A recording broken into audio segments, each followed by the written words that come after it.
ಹಬ್ಬದ ಪ್ರಯುಕ್ತ ಎಳ್ಳು ಬೆಲ್ಲವನ್ನು ತಿಂದು ಒಳ್ಳೆ ಮಾತಾಡಿ ಅಂತ ಹೇಳಿ ಹಿರಿಯರು ಹೇಳ್ತಾರೆ. ಆದರೆ ಇವತ್ತಿನ ಕಾಲಕ್ಕೆ ಒಳ್ಳೆ ಮಾತಾಡೋರೇ ಭಾರಿ ಕಷ್ಟ, ಹುಡುಕಬೇಕು.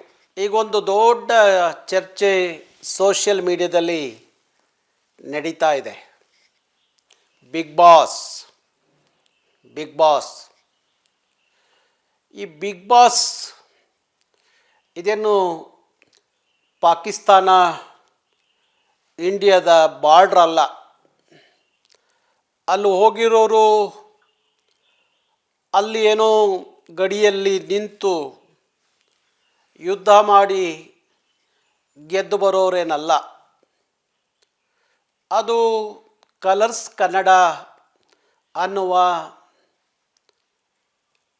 ಒಂದು ವಾಹಿನಿಯಲ್ಲಿ ನಡೆಯುವಂಥ ಒಂದು ಕಾರ್ಯಕ್ರಮ. ಅದೊಂದು ಕರ್ನಾಟಕದ ದೊಡ್ಡ ವೇದಿಕೆ. ಅಲ್ಲಿ ಪ್ರತಿಭೆಗಳು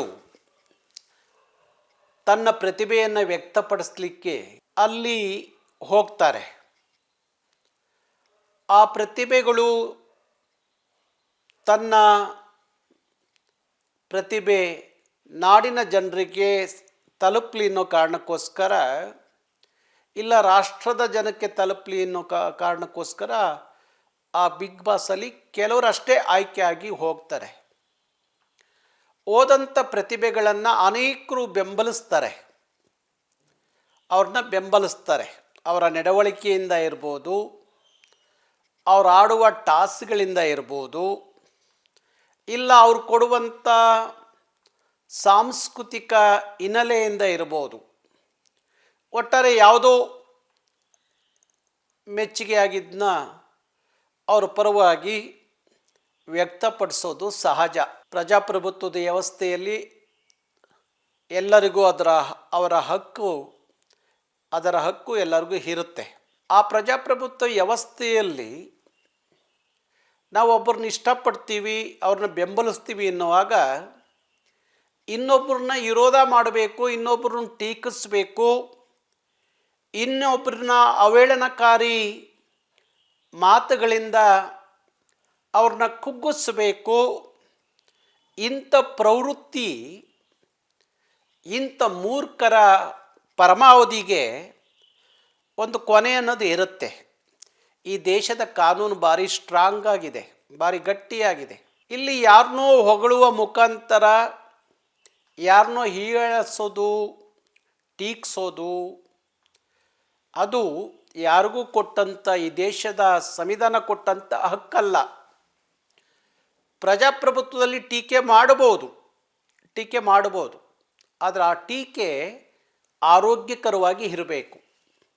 ಆರೋಗ್ಯಕರವಾಗಿ ಟೀಕೆ ಆದಾಗ ಮಾತ್ರ ನಿಮ್ಮ ಮಾತುಗಳಿಗೆ ಬೆಲೆ ಇರುತ್ತೆ. ಇಲ್ಲದೆ ಹೋದರೆ ನಿಮ್ಮ ಮಾತುಗಳಿಗೆ ಬೆಲೆ ಇರಲ್ಲ.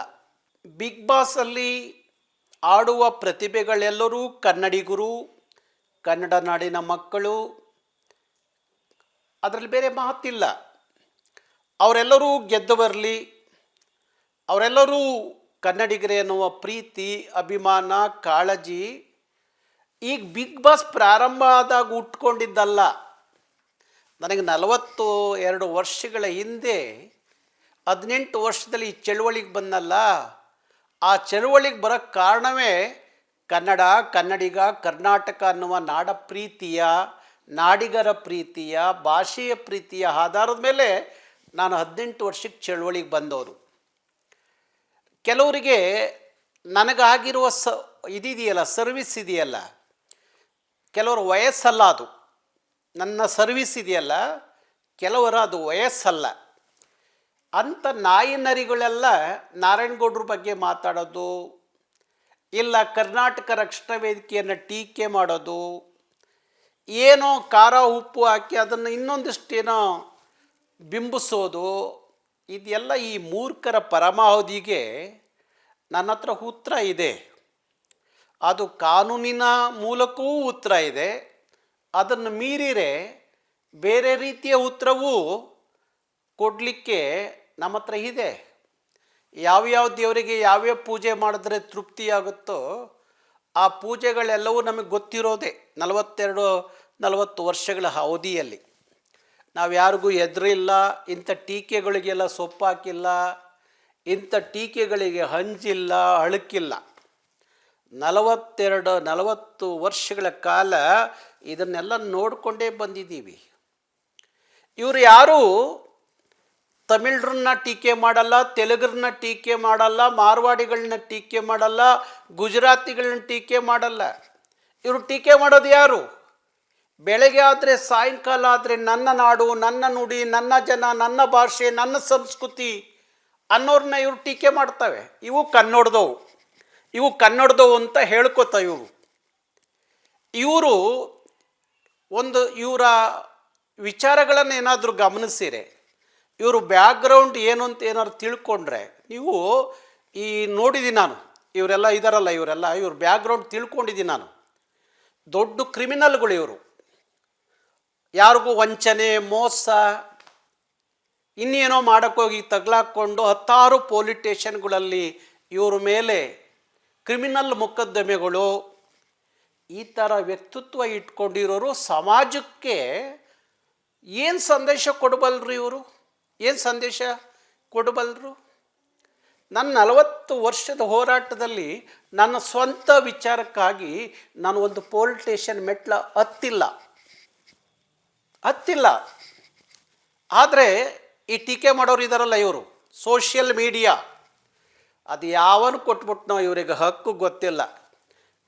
ಒಂದು ಕೈಯಲ್ಲಿ ಮೊಬೈಲ್ ಇದ್ದರೆ ಸಾಕು ಅಂತ ಹೇಳಿ ಯಾರನ್ನು ಬೇಕಾದರೂ ಟೀಕೆ ಮಾಡ್ಬೋದು, ಯಾರನ್ನು ಬೇಕಾದರೂ ಅವಮಾನ ಮಾಡ್ಬೋದು, ಯಾರ ಮೇಲೆ ಬೇಕಾದರೂ ಇಲ್ಲ ಸಲ್ಲದ ಮಾತುಗಳನ್ನು ಬರೀಬೋದು, ಪೋಸ್ಟ್ರ್ ಹಾಕ್ಬೋದು ಅನ್ನುವ ಕೆಟ್ಟ ಪ್ರವೃತ್ತಿ ಇದೆಯಲ್ಲ.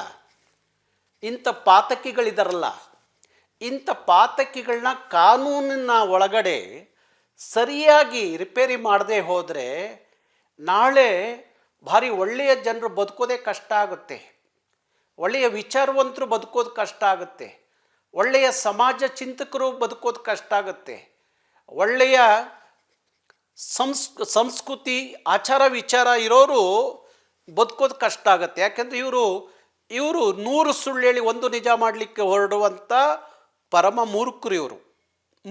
ಒಂಥರ ಭಯೋತ್ಪಾದಕರು ಥರ ಇವರು. ಈ ಪಾತಕಿಗಳನ್ನ ಕಾನೂನಲ್ಲಿ ರಿಪೇರಿ ಮಾಡೋದು ಹೆಂಗೆ ಅನ್ನೋದು ನಮಗೆ ಗೊತ್ತು. ಅದಕ್ಕಾಗಿ ನಾನು ಎಲ್ಲರ ಪೋಸ್ಟ್ರು ಮತ್ತು ಎಲ್ಲರ ಇದನ್ನು ತೆಗಿತಾ ಇದ್ದೀವಿ. ನಮ್ಮ ಕಾನೂನು ಘಟಕ 16 ಜನ ವಕೀಲರು ಆ ಕೆಲಸ ಮಾಡ್ತವ್ರೆ. ಯಾರ್ಯಾರಿಗೆ ಯಾವ್ಯಾವ ರಿಪೇರಿ ಮಾಡಿದ್ರೆ ಬುದ್ಧಿ ಬರುತ್ತೋ ಅದನ್ನು ಮಾಡೇ ಮಾಡ್ತೀವಿ. ಅದಕ್ಕೆಲ್ಲ ನೀವು ಚಿನ್ನದ ಸೂಜಿ ಅಂತೇಳಿ ಕಣ್ಣಿಗೆ ಚುಚ್ಕೊಂಡ್ರು ಅನ್ನೋದು ಕಾಲ ಅಲ್ಲ.